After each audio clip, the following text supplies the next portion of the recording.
Hello, it's Amy. I'm back again with the A. Edward Newton collection of books and manuscripts. And today we're going to take a look at one of the entries for Samuel Johnson.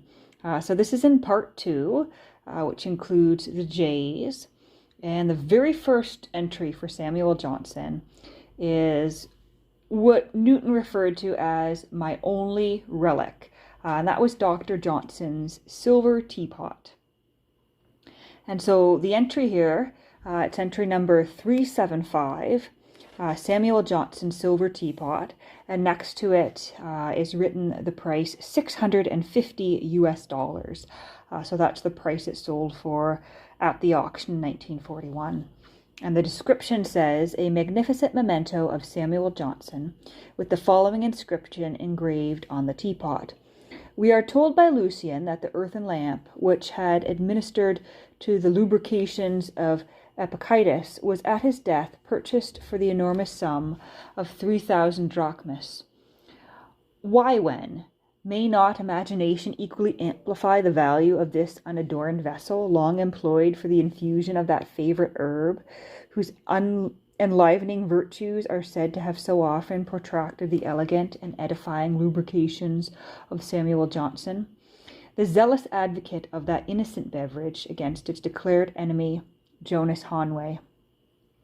It was waited out for sale under the inspection of Senior Gino Hawkins at the very minute when they were in the next room closing the incision, through which Mr. Cruikshank had explored the ruinated machinery of its dead master's thorax, Sobre.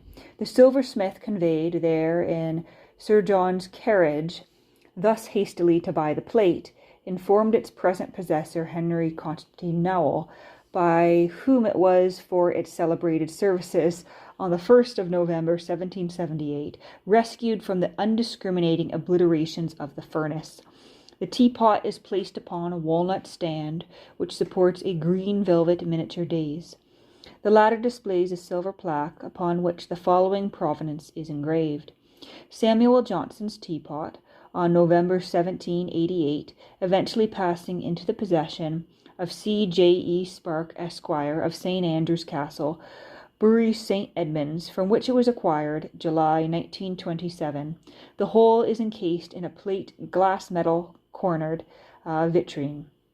Mr. Newton, in his This Book Collecting Game, pages 210 to 213, gives a long account of this teapot. And we have a note here. Accompanying the relic is a clipping from the Chicago Evening Post magazine of the art world, dated December 27th, 1927, regarding the piece. On a leaf this volume, Mr. Newton has written, the teapot was made by John Parker and Ed Wakelin of London, 1750 to 1770. And then we have the illustration here. And there is a note from Newton, Newton's own collection.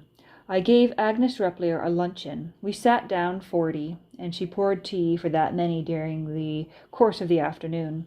The photograph, see frontispiece, I am sending you under separate cover, shows your humble servant, Charlie Osgood, the head of the English department at Princeton, standing under the Johnson portrait, my wife and Agnes Repplier pouring tea from the Johnson teapot.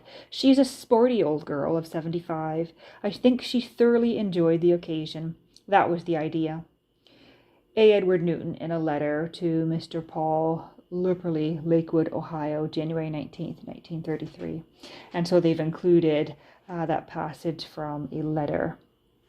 And so that is the frontispiece in the start of part 2 of the second volume here, which shows Agnes Repplier having tea with Newton, apparently Charlie Osgood, and Charlie Osgood's wife as well.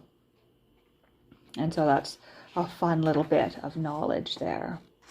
And there's many, many entries on Johnson here, and maybe I will return to share a few more of them with you. There's manuscripts and books and just everything. A. Edward Newton was very into collecting the works of Samuel Johnson.